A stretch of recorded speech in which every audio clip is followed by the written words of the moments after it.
दोस्तों, महाराजा सूरजमल ब्रिज विश्वविद्यालय उदयपुर की ओर से पीजी के सभी कोर्सेज जैसे कि एमए है, एमएससी है, एमकॉम है, इन सभी कोर्सेज के प्रीवियस ईयर के नॉन कॉलेज स्टूडेंट के जो एग्ज़ाम फॉर्म है 2023 के भरने शुरू हो चुके हैं। तो जो भी कैंडिडेट अपना एग्ज़ाम फॉर्म भरना चाहते हैं और जानना चाहते हैं कि एग्ज़ाम फॉर्म किस प्रकार से भरा जाता है, तो एग्ज़ाम फॉर्म फिलअप की पूरी कंप्लीट जानकारी है आज मैं इस वीडियो में आपको देने वाला हूं। तो आपको आज की इस वीडियो को पूरा कंप्लीट है वो आपको देखना है।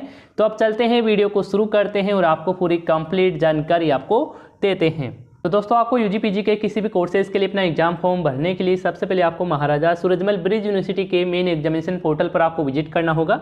इस पोर्टल का जो लिंक हमारे इसी वीडियो के नीचे डिस्क्रिप्शन पार्ट में आपको मिल जाएगा, वहां से आप क्लिक करके इस साइट पर आप विजिट है वो हो सकते हैं।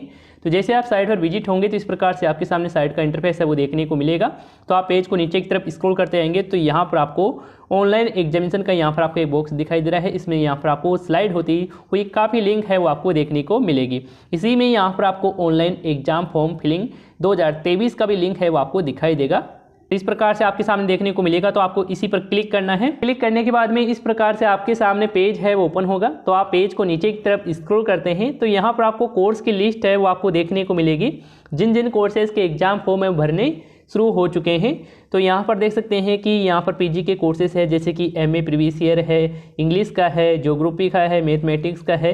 इसी प्रकार से यहाँ पर आपको यूजी के भी कोर्सेज है इसी में देखने को मिलेंगे। यूजी की कोर्सेज की फॉर्म फिलअप की जो वीडियो है पहले ही हमने बना दी है। यदि आपने वीडियो है वो नहीं देखी है तो आपको वीडियो का जो लिंक है भी आपको इसी वीडियो के नीचे डिस्क्रिप्शन पार्ट में आपको मिल जाएगा।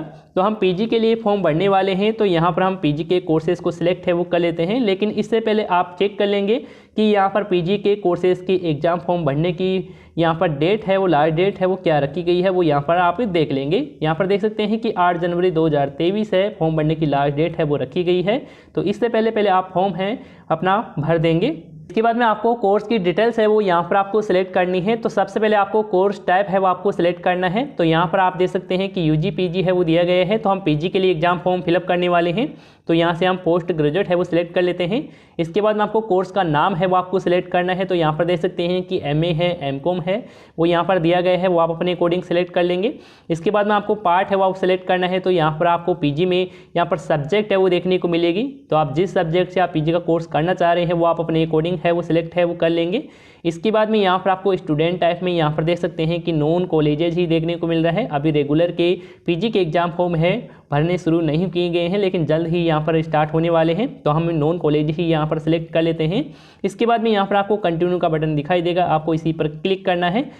क्लिक करने के बाद में यहाँ पर आपसे स्टूडेंट की डिटेल्स है वो मांगी जाएगी। तो स्टूडेंट की डिटेल्स में सबसे पहले आपसे पूछा जा रहा है कि आप इस यूनिवर्सिटी में पहले से इनरोल है।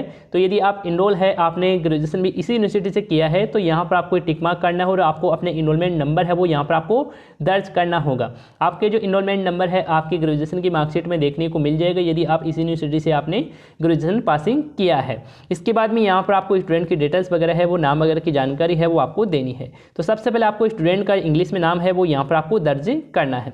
इसके बाद में स्टूडेंट का फादर का नाम है, मदर का नाम है वो यहाँ पर इंग्लिश में दर्ज कर देंगे। इसके बाद इसी प्रकार से यहाँ पर आपको नाम की जानकारी है हिंदी में वो यहाँ पर आप दर्ज कर देंगे। इसके बाद में यहाँ पर आपको अपने डीओबी है, डेट ऑफ बर्थ है, यहाँ पर आपको अपने 10th क्लास की मार्कशीट के अकॉर्डिंग आपको सेलेक्ट करना है। इसके बाद में यहाँ पर आपको स्टूडेंट की जो एक्टिव मोबाइल नंबर है वो यहाँ पर आप दर्ज करेंगे। स्टूडेंट की एक वैलिड ईमेल आईडी है वो यहाँ पर आपको दर्ज करना है। इसके बाद में स्टूडेंट के 12th अंकों के जो आधार नंबर है वो यहाँ पर आपको डाल देना है। इसके बाद में आपको जेंडर है वो आपको सेलेक्ट करना है, मेल फीमेल जो भी है। इसके बाद में आपको स्टूडेंट के पासपोर्ट साइज में फोटो और सिग्नेचर है वो आपको यहाँ पर आपको अपलोड करना है। तो यहाँ पर आप पासपोर्ट साइज फोटो और सिग्नेचर की जो फाइल की साइज है वो आप 100 KB ग्राउंड रख सकते हैं। 100 KB से फाइल की साइज है, ज़्यादा है वो नहीं होनी चाहिए। इसी के अकॉर्डिंग आप तैयार कर लेंगे। इसके बाद में अपलोड है वो आप कर देंगे। इसके बाद में आपको कैटेगरी का चेंज करना है जैसे कि एससी है, एसटी है, ओबीसी है, जनरल है। आप जिस भी कैटेगरी से आप बिलोंग करते हैं अपनी कैटेगरी है वो यहाँ से आप सेलेक्ट करेंगे। इसके बाद आपको सब कैटेगरी का चेंज करना है। यदि इसमें से कैटेगरी लागू होती है तो यहाँ पर आप सिलेक्ट कर लेंगे, नहीं है तो आपको नोट एप्लीकेबल है वो आपको सिलेक्ट करना है। इसके बाद आपको रिलीजन है इनकी धर्म आपको सिलेक्ट करना है, हिंदू मुस्लिम सिख ईसाई जो भी है। इसके बाद में यहाँ पर आपको मीडियम टाइप आपको सिलेक्ट करना है, यानी कि आप जो कोर्स कर रहे हैं इंग्लिश मीडियम से कर रहे हैं या हिंदी मीडियम से कर रहे हैं वो आप अपने अकॉर्डिंग सिलेक्ट है वो कर लेंगे। इसके बाद में आपको स्टूडेंट का जो मेलिंग एड्रेस है यानी कि आपका पत्राचार का पता है वो यहाँ पर आपको डालना है। जैसे कि हाउस नंबर है, विलेज का नाम है, पोस्ट ऑफिस का नाम है, तहसील है, स्टेट है, डिस्ट्रिक्ट है और यहाँ पर आपको पिन कोड की जानकारी है वो यहाँ पर आपको देनी है। इसके बाद में आप नीचे की तरफ स्क्रॉल करते हैं तो यहाँ पर आपको प्रीवियस ईयर की एजुकेशन की डिटेल्स है वो यहाँ पर आपको भरनी है। तो इसमें सबसे पहले आपको बोर्ड या यूनिवर्सिटी का चयन है वो आपको करना है। तो आपने ग्रेजुएशन पासिंग किया है तो आप यूनिवर्सिटी का चयन करेंगे, जैसे कि जो भी यूनिवर्सिटी है वो यहाँ पर आप अपने अकॉर्डिंग सेलेक्ट कर लेंगे। यदि यही यूनिवर्सिटी है तो यहाँ पर आप MSCVU भरतपुर आप सेलेक्ट कर सकते हैं। यदि और कोई यूनिवर्सिटी है तो आप अदर सेलेक्ट कर सकते हैं। इसके बाद में यहाँ पर आपको एग्जामिनेशन नेम है वो यहाँ पर आपको देना है कि आपने कौन सा कोर्स किया है, BA किया है, BCom किया है, जो भी कोर्स किया है वो आप यहाँ पर टाइप कर देंगे। इसके बाद में आपको पासिंग ईयर सेलेक्ट करेंगे, रोल नंबर डालेंगे और यहाँ पर आपके जो टोटल जो मार्क्स है तीनों ईयर की जो टोटल मिलाकर आपकी जो फाइनल ईयर की मार्कशीट में होंगे वही मार्क्स है वो यहाँ पर आपको डालना है, प्राप्तांक। इसके बाद में टोटल मार्क्स डालेंगे। इसके बाद में आपको रिजल्ट जो आपका रहा है वो आप यहाँ पर टाइपिंग कर देंगे। इसके बाद में आपको अपने ग्रेजुएशन की फाइनल ईयर की जो मार्कशीट है वो यहाँ पर आपको अपलोड है वो आपको कर देना है। फाइल की जो साइज है वो 500 KB के अराउंड आप रख सकते हैं, वो JPG फॉर्मेट में ही आप अपलोड है वो कर देंगे। इसके बाद में आपको सब्जेक्ट पेपर डिटेल्स की जानकारी है वो यहाँ पर आपको देना है। तो सबसे पहले आपको यहाँ पर कॉलेज डिस्ट्रिक्ट का चयन करना है। तो यहाँ पर आपको सामने भरतपुर और धौलपुर है वो दिया गया है डिस्ट्रिक्ट, तो आप अपने अकॉर्डिंग सेलेक्ट कर लेंगे। जैसे कि मैं यहाँ पर भरतपुर ही सिलेक्ट है वो कर लेता हूँ। इसके बाद में आपको कॉलेज का चयन है वो करना है। जिस कॉलेज से अपना कोर्स करना चाहते हैं वो यहाँ पर अपनी कॉलेज है वो सिलेक्ट कर लेंगे। इसके बाद में यहाँ पर आपके सामने देखने को मिल जाता है MA प्रीवियस ज्योग्राफी, जिस कोर्स से आपको चूज़ किया है। और इसके बाद में यहाँ पर आपको ऐड पेपर पर क्लिक करना है। इसमें यहाँ आपकी जो भी सब्जेक्ट होगी वो यहाँ पर आपके सामने देखने को मिल जाएगी। नीचे की तरफ स्क्रॉल करेंगे तो यहाँ पर आपके सामने ऑप्शनल सब्जेक्ट देखने को मिलेगी। तो यहाँ पर आपको 3 सब्जेक्ट है वो आपको ऑलरेडी टिक मार्क मिल रही है और 1 सब्जेक्ट है वो आपको अपने अकॉर्डिंग सिलेक्ट है वो आपको करनी है। तो आपकी जो भी कॉलेज में लागू होती है वो आप अपनी अकॉर्डिंग सिलेक्ट कर लेंगे। तो इससे पहले आपको अपनी कॉलेज से संपर्क कर लेना है कि आपकी कॉलेज में कौन सी सब्जेक्ट लागू है। सब्जेक्ट सेलेक्ट करने के बाद में आपको प्रीव्यू बटन पर क्लिक कर देना है। इसके बाद में यहाँ पर आपको एक बार फॉर्म को अच्छे से ध्यान से आपको चेक कर लेना है, जो भी जानकारी आप दर्ज की है वो पूरी कंप्लीट जानकारी सही है। इसके बाद में ही आपको सबमिट वाले बटन पर आपको क्लिक कर देना है। इसके बाद में दोस्तों आपके सामने पेमेंट इनवॉइस है वो देखने को मिल जाती है। तो इस पेमेंट इनवॉइस में यहाँ पर आपका एक फॉर्म नंबर रेफरेंस नंबर है वो आपको दिखाई दे रहा है। तो इस फॉर्म नंबर रेफरेंस नंबर को आपको नोट है वो आपको कर लेना है, क्योंकि आप जब पेमेंट करते हैं और पेमेंट करते समय आपका पेमेंट है वो फेल्ड हो जाता है, अटक जाता है, तो आप पेमेंट का स्टेटस है इस फॉर्म नंबर के द्वारा आप देख सकते हैं। और यहाँ पर आपकी जो जानकारी है वो देखने को मिल जाती है। तो यहाँ से भी अपनी जानकारी है वो आप कंप्लीट चेक कर लेंगे। इसके बाद में ही आपको पेमेंट है वो आपको करना है। तो पेमेंट करने के लिए आप पेज को नीचे की तरफ स्क्रॉल करते हैं तो यहाँ पर आपको टोटल फीस है वो देखने को मिल जाती है। तो आप यहाँ पर चेक कर लेंगे और यहाँ पर आपको सिलेक्ट करना है कि आप कौन से पेमेंट गेटवे से आप पेमेंट करना चाहते हैं, वो यहाँ पर आप अपने अकॉर्डिंग सिलेक्ट करेंगे। मैं यही रहने देता हूँ। इसके बाद आपको पे फीस पर आपको क्लिक कर देना है। दोस्तों यहाँ पर आपको नोट है वो दिया गया है कि फ्रेश फीस बटन पर क्लिक करने से पहले अपना फॉर्म नंबर रेफरेंस नंबर अवश्य नोट कर ले, कृपया पेज रिफ्रेश न करें और पिछले पेज पर न जाए। तो ये आपको विशेष तौर पर आपको ध्यान रखना है। यदि आप ये गलती करते हैं तो आपका जो पेमेंट है वो अटक सकता है। इसके बाद में इस प्रकार से आपके सामने जीपे का पेमेंट गेटवे है वो देखने को मिल जाता है। तो दोस्तों इसमें देख सकते हैं कि आप जो पेमेंट है वो net banking, debit card, credit card, UPI के माध्यम से आप पेमेंट है वो कर सकते हैं। तो मैं इसमें से यहाँ पर डेबिट कार्ड वाला ऑप्शन ही सिलेक्ट है वो कर लेता हूँ।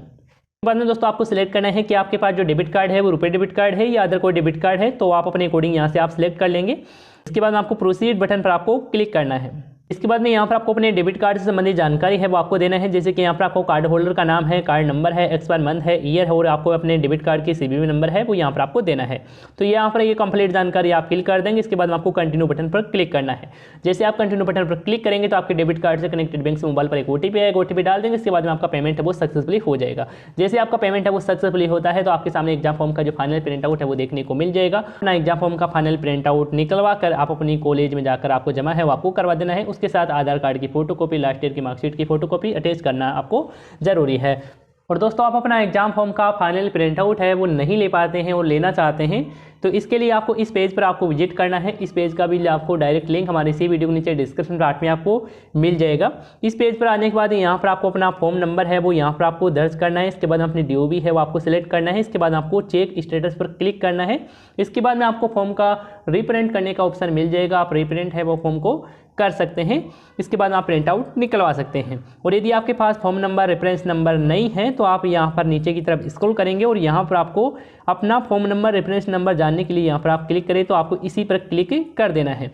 क्लिक करने के बाद में आपके सामने नेक्स्ट पेज है वो इस प्रकार से ओपन हो जाएगी। इसमें आपको सबसे पहले स्टूडेंट का नाम है वो यहाँ पर आपको देना है, फादर नेम है, DOB है, मोबाइल नंबर है वो यहाँ पर आपको देना है। इसके बाद आपको सर्च पर क्लिक करना है।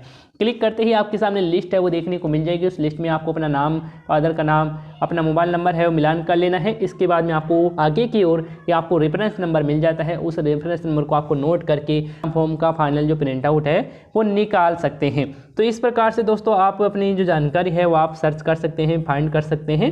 तो इस प्रकार से आप महाराजा सूरजमल ब्रिज यूनिवर्सिटी के एग्जामिनेशन फॉर्म है वो अपने मोबाइल फोन के द्वारा भर सकते हैं। और यदि आपको इसी से रिलेटेड किसी प्रकार का सवाल है, सुझाव है, तो आप हमें कमेंट बॉक्स में आप जरूर बता सकते हैं। तो इस वीडियो में इतना ही, मिलते हैं किसी और नई वीडियो में, तब तक के लिए धन्यवाद दोस्तों।